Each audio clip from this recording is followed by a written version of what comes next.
What is going on, everyone? Welcome to the video. Welcome to episode 2.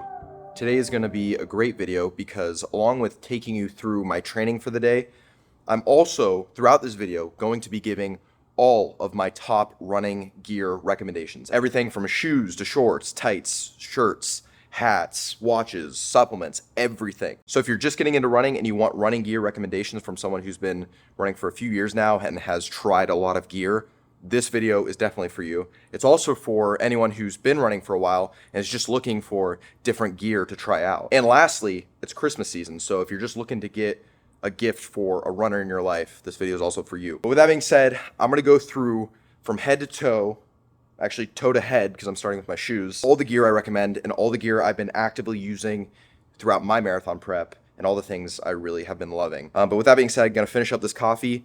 I'm gonna go knock out some miles for the day. All right, so the first two items that I recommend are going to be running shoes and running socks, arguably two of the most important pieces of gear we're going to talk about all day. Running socks are super important. You don't want to be wearing crappy socks with nice shoes. That just shouldn't happen. So the two types of socks that I wear are, firstly, the Nike unicorn socks. I absolutely love these. They've got like patches of sponginess all around them. And I just discovered these like 2 months ago and they've quickly like become my favorite socks. They're just like weird and unique looking, but I'm telling you, you have to try them. They're amazing. They're perfect. They're my favorite socks. I also use the DSG ankle socks. These are just like typical like running sock from Dick's. But both of these are great socks. I only use ankle socks because I don't want to mess around with getting blisters or anything. But yeah, those are my sock recommendations. Now let's move on to shoes, which is the most exciting thing to talk about for sure. When I think of running shoes, I think of two different categories. You have your daily training shoes. These are shoes that typically last longer. They're a little bit cheaper. They're more comfortable, more durable, and you're going to be using them for the majority of your running. Then you have your race day and speed workout shoes. These are more expensive shoes. They don't last quite as long. They're lighter, maybe not as comfortable. So there are both of those categories. First, we'll start with the daily trainers. I've tried a ton of different daily trainers, and this is my current favorite rotation. Starting off with the New Balance 1080s. These are the version 13s. I also have the version 14s. I recommend both of them. They're both extremely cushioned, comfortable, and durable shoes. I literally can't recommend them higher. I've been loving them, and they've been my go-to the last couple months here now. Along with the New Balance 1080s, I also recommend the Nike Invincible Run 3s. This is also another max cushion, very comfortable daily trainer that I've used for the past couple years. They've been really tried and true, and yeah, I love them. And the last daily trainers I'll recommend for today are the New Balance SC Trainer version 3s. Another very comfortable shoe. They also are pretty responsive because they have a plate in them. I love using those specifically for my really long, easy runs. Now let's move on to speed workout and race day shoes. So the 4 shoes I recommend are the Adidas Boston 12s for one, really good shoe to get speed workouts done in. Then I recommend the New Balance SC Elites. Great shoe, really comfortable, really fast shoe. And my two top dogs are the Nike Vaporflies and the Nike Alpha Flies, two absolutely amazing shoes that I've raced in and I love. They're very expensive, but they're amazing and you're gonna wanna fly when you put them on. So those are all of my running shoe recommendations currently. And yeah, you should definitely go try them out and see if they work for you. All right, today on the schedule, I have 8 miles. So here's my pre-run fit check. On feet, as I said, New Balance 1080 version 13s, which brings us upward to my next recommendation, which are running shorts and running tights. These are crucial just for comfortability on your run. I prefer running tights. I've worn running shorts before, but running tights have a side pocket that you can put your phone in and it doesn't like bounce around. And so I just have preferred to wear running tights for the majority of my runs. So as far as running tight recommendations go, there are 2 different running tights that are, in my opinion, way above the rest. The first being the Lululemon Fast and Free running tights. They are the most comfortable and the best running tights on the market. They are also the hardest to get your hands on. They're never in stock. Maybe you can find them on eBay. I got lucky because they came in stock and I immediately bought them. But if you can get them, they're next level, like way better than any other running tights out there. The second best, in my opinion, are the Wallaco half tights, which are what I'm wearing right now. They make a 6-inch version and an 8-inch version, depends on how much leg you want to show. These are great. They have a really solid phone pocket, really secure, and yeah, I mean, running tights are just the GOAT. But if you're looking for running shorts, Nike makes a really good 5-inch trail short. New Balance makes really good 5-inch running shorts. A lot of brands make really good running shorts. So honestly, in my opinion, just whatever brand you prefer, try their running shorts and they're probably gonna be great. So those are my shorts and tight recommendation of the day. All right, now we'll go up. I have a New Balance windbreaker, but I'm actually gonna be wearing this New Balance t-shirt. And then I'm wearing an Aloe hat, which I'll talk more about later. I'll talk about all this a little bit later. Coros Pace Pro. Yeah, different. I've been wearing the Pace 3 and this just came out. So I'll talk about this later as well, so stay tuned. But this is gonna be my first run with this watch. So that right there is a pre-8 miler fit check. Not bad, huh? But yeah, we're gonna go knock out some miles and I'll talk to you about some more recommendations in a second. So one of the cool features of this new watch is the OLED screen. So it looks very bright. The old watch was kind of dim. So now you got that bright screen, and to start your run, you just start like that. But I'm already liking that screen. That screen is pretty sick. I feel high class. All right, 8 easy miles. That's kind of the standard. Pretty much every day I run 8 easy miles with the exception of a long run and a workout. So that's what we're doing today. Let's get it.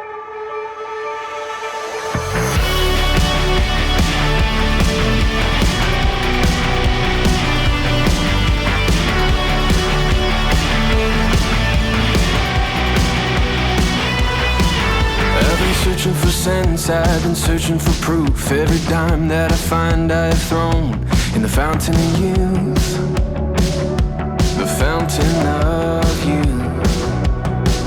I've been running from something, I've been running on fumes. I've been running for nothing and I am nothing without you.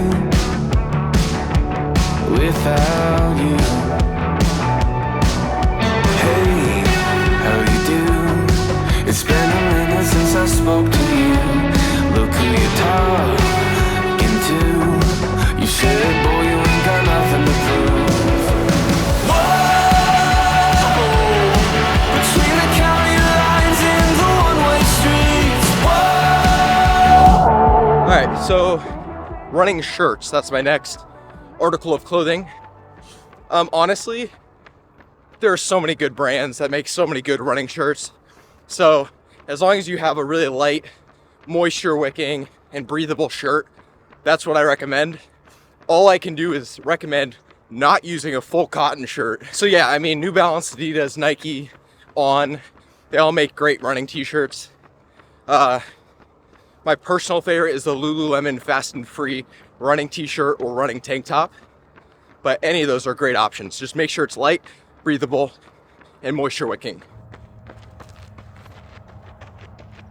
It feels so good to be back to this, back to that structured training with a purpose. Yeah, it's just exciting. I love marathon training. In fact, my younger brother is running his first marathon with me in the Mesa Marathon, and I'm helping coach him and get him ready. And it's been getting me so pumped up and excited to see his excitement going into this training block, his first marathon ever. There's something to be said about sharing the joy of running with other people and not just keeping it to yourself. At the end of the day, part of why we run is for the community and how it brings people together. So I'm having a great time sending my brother training schedule because it wasn't that long ago that I ran my first marathon. And so I'm just taking what I've learned throughout my training, giving it to him. And it's given me this whole new energy and excitement about it. So I'm really pumped to run Mesa with him. It'll be his first marathon. And your first marathon, you'll never forget it. It's the most incredible feeling stepping over that finish line after putting in months of hard work. So I'm back, baby, and I'm excited. I talked about this in my last video, but switching up your running routes is a really great way to keep running fresh. Marathon training can get very repetitive. So if you run part of your run through a neighborhood, part of it through a trail, part of it's next to a road. Just switch it up and it makes it more fun. Between the county lines and the one-way streets. Whoa, between contagious hope and my unbelief. Never-ending game of hide and seek. You find me. Boom. We got 8.41 miles at an 8:25 pace. Took me an hour, 10 minutes, and 47 seconds. I don't know why, but that may have been the easiest 8-mile run I've ever done. Like, I'm barely breathing. I'm not sweating that much. And I feel like I could run 8 more right now. So that's a good sign. I mean, it was just easy pace. And I know it was easy pace because it was easy. That felt great. That's always, oh man. When you have runs that feel like that, it just kind of like reinforces your fitness level. And so average heart rate was like 148 or so at an 8:25 pace, feeling really smooth. That's a really good sign. I'm pretty happy with that. So 8 miles for the day, done. And yeah, I'm hype about that. Hype. Okay, the next piece of gear that I'm gonna recommend are hats. Hats are super important. For me specifically, because I have long hair and like I just can't run without a hat.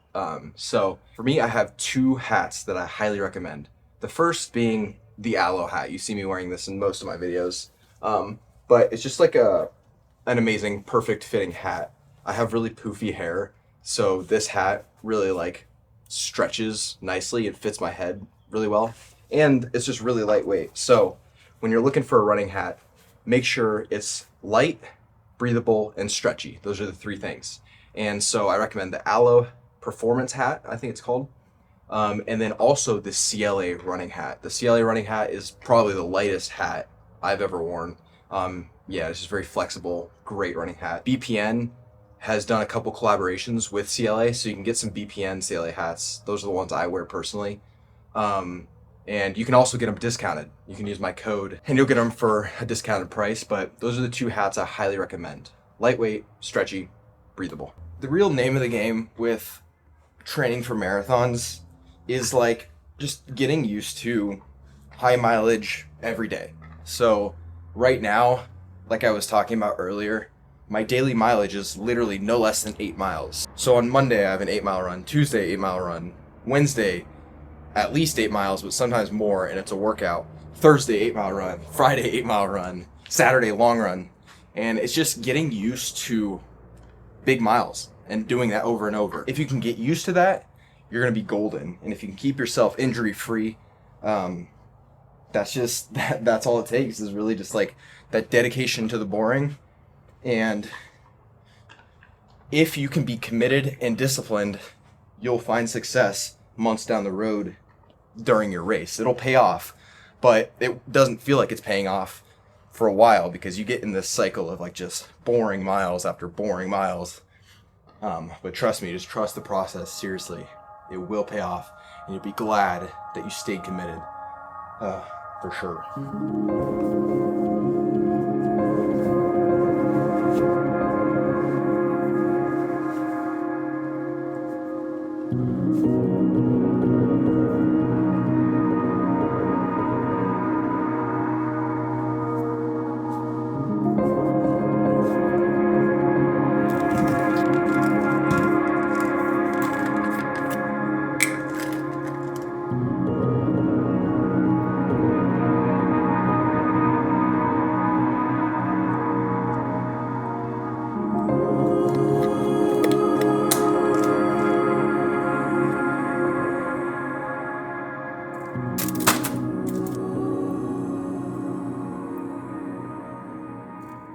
All right, just pulled up to the park.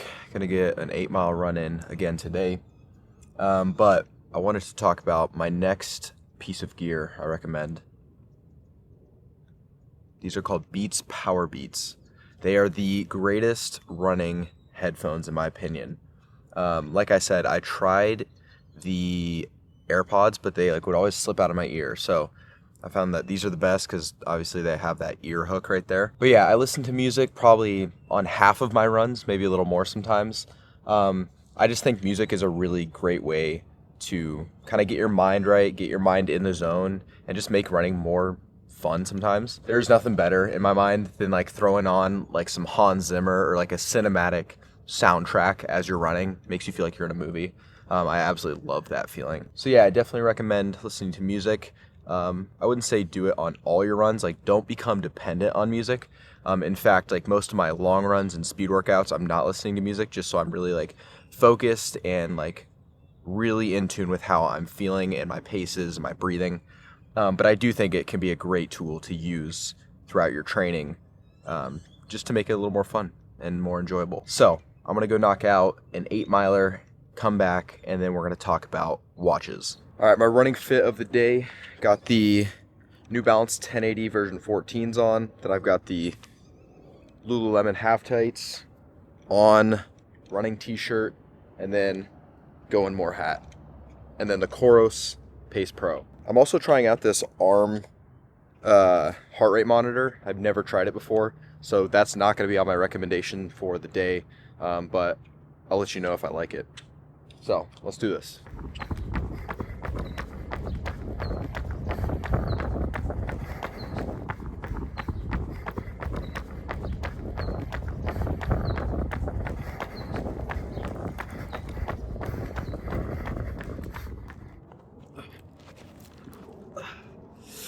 All right, just wrapped up an 8-mile easy run.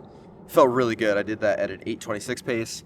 It's just a beautiful day. I'm here chilling at the park now. I love this place. But I wanted to talk about running watches. Running watches are an extremely important piece of running gear. And there's just so many options out there, like so many different watches. It's crazy. So hopefully this will help kind of narrow down some of those options. But the running watches I could not recommend higher, I'll recommend them till the day I die, are the Coros watches, specifically the Coros Pace series. And there's a few different reasons why I think they're just the greatest watches ever. But my first running watch ever was the Coros Pace 2, and I absolutely loved it. But then the Coros Pace 3 came out, and I ended up getting that. And if you watch my videos, you know that this right here is the watch that I've done literally every single run in over the past 2 years. And it's been a super reliable, amazing watch.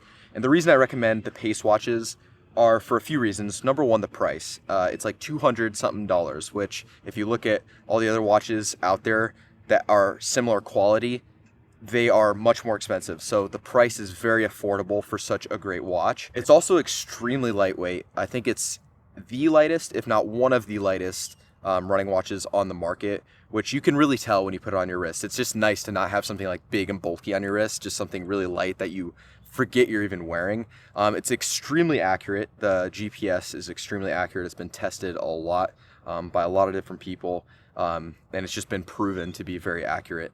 I also love the Coros app that goes along with this thing. So after your run, you're able to really like look at the data of your run, and it's just like the layout is really good and helpful information. And then of course the other thing that is amazing about this watch is just the battery life. This thing lasts forever. I mean, it's been like a week and a half and it's still at 60%. So you don't really have to worry about this thing running out of battery. I've never had it run out of battery or even really come close. So those are all the reasons I love the Coros. There are a lot of great watches out there, of course, but I just know that these are amazing and reliable watches. I actually just got the Pace Pro. It's a little bit too early for me to like recommend it, but after 2 runs with it, it is an amazing watch. It's got the OLED screen, really bright screen. It's very quick. It's a little bit bigger, but still a great watch. So if you're looking at running watches, try out the Coros Pace model. It will not let you down, I promise. Also, I told you I'd talk about this little arm heart rate monitor. I don't think I did it right, so it actually like wasn't on that whole run, so I can't give you an actual review on the thing, but it looked kind of cool, not gonna lie. But yeah, those are my running watch recommendations.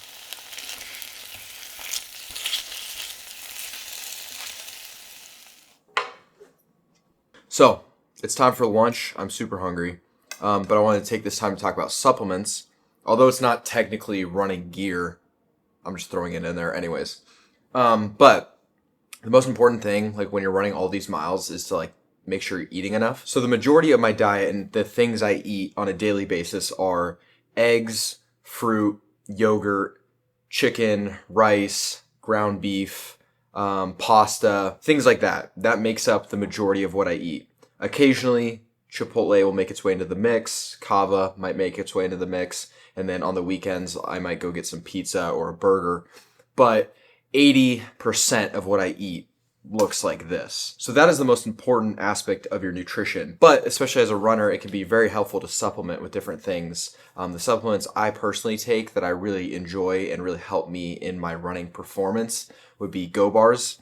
Sometimes if I'm not that hungry in the morning, I'll have a Go Bar before my run. Go Gels are absolutely crucial, especially for long runs. They're easily ingestible and easily digestible, and they taste really good. So Go Bars, Go Gels. I also love electrolytes, G1M Sport, which is electrolytes and carbs. I take a multivitamin, a strong omega, and greens and reds. So those are my main supplements that I take, and they're really helpful and really beneficial for my training block. If you want to try any of those supplements yourself, you can use my code and get a discount. I highly recommend BPN products. They just make the best supplements in my opinion.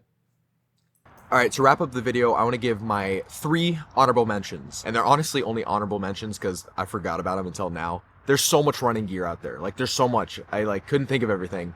But I have 3 things that I forgot. Number 1, a Theragun Mini. This thing is absolutely amazing to have, especially for traveling. It's really small, but it does the job. A lot of people ask me what I do for recovery, and honestly, I don't do that much. My number 1 priority is sleep. Sleep, nutrition, and hydration are going to be the greatest things for your recovery as a runner. But along with that, it can be helpful to kind of have a massage gun and work out your muscles, especially because they get really, really tight the more you run. So having a Theragun Mini has been super helpful for me. Number 2, you may have seen me using those nasal strips.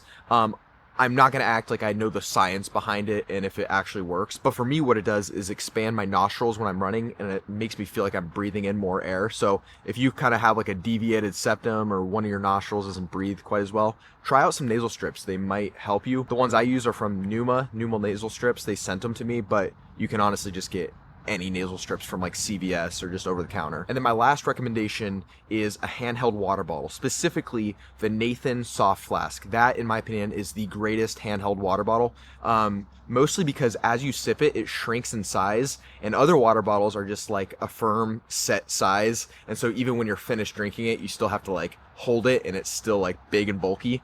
But the Nathan Soft Flask, as you drink it, it gets smaller and smaller and smaller. And then once you're done with your drink, you can just palm it, and it's not annoying to carry the rest of your run. Anyways, so those are all of my recommendations. If I missed anything, or if you have a recommendation, drop it in the comments below. Let me know what your favorite running gear is, whether it's shoes, shirts, watches, anything.